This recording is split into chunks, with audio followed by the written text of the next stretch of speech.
This is Lamar Dyer again with his progress report.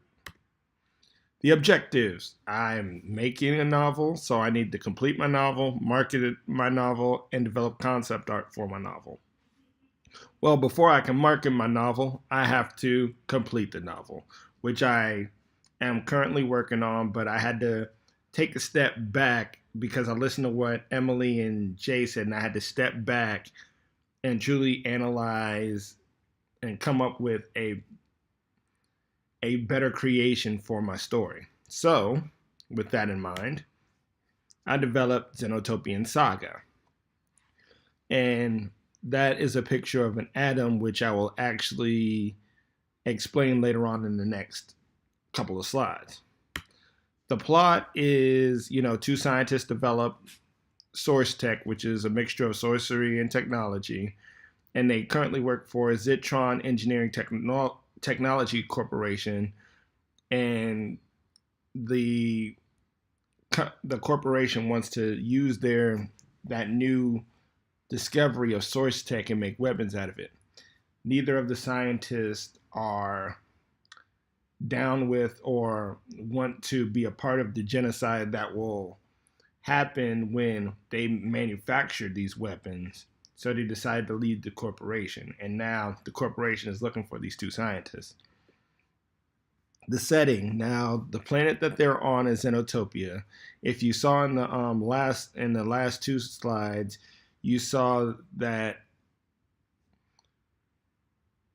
you saw a picture of an atom. And what the atom is it's kind of the planet, but it's 5 times bigger than Jupiter than what you see on this slide.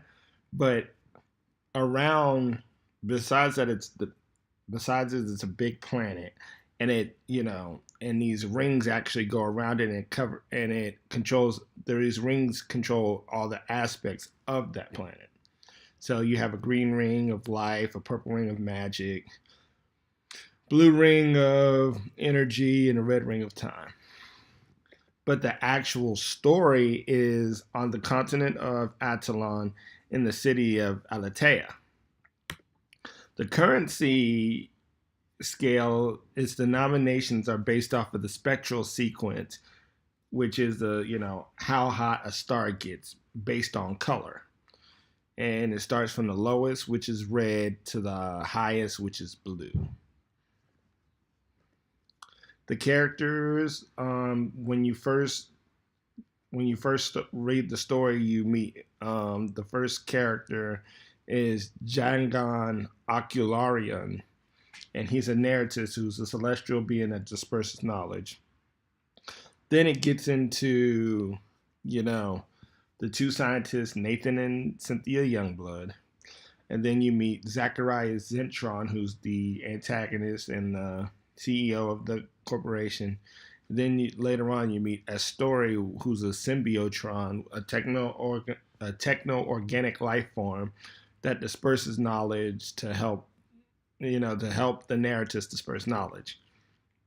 In this, these are some of my concepts. Like the concept in the corner, in the far left corner, is somebody looking out onto the city. That would be Zacharias Zitron looking beyond the city.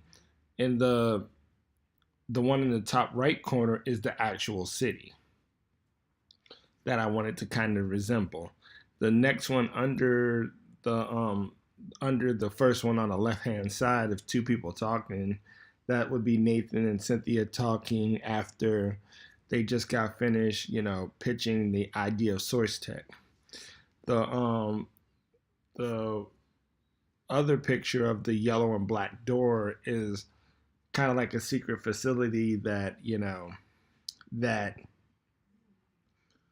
Nathan Youngblood had, and he didn't tell his wife about. And then the final one is a techno-organic person, kind of resembles what a story would look like if she was kind of like if she was a male. But the techno-organic is what I wanted to try to illustrate there. Now the biggest takeaways. My biggest takeaway is time management. You got to prioritize your workload, and you got to make specific, measurable, achievable, realistic, and timely goals. And you got to, like I said, you got to prioritize. My final thoughts: don't compare yourself to others. Everybody learns at different rates. You know, you have to be confident in what you do and always forward, climb to glory.